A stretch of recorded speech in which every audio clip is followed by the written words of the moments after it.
رکھے۔ تو 3 باتیں ہوئی ہیں، میں بھی اور آپ بھی ہم ان 3 باتوں پر عمل کی کوشش کریں۔ پہلی بات ارشاد فرمائی ایسی نماز پڑھو جیسا کہ زندگی کی آخری نماز ہو۔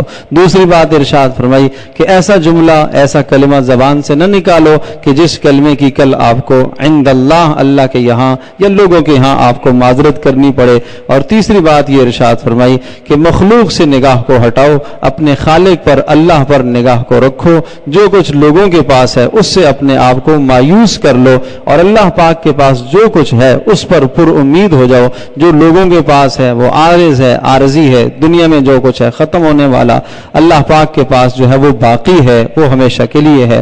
اللہ پاک ہم سب کے لیے عمل کرنا آسان فرمائے۔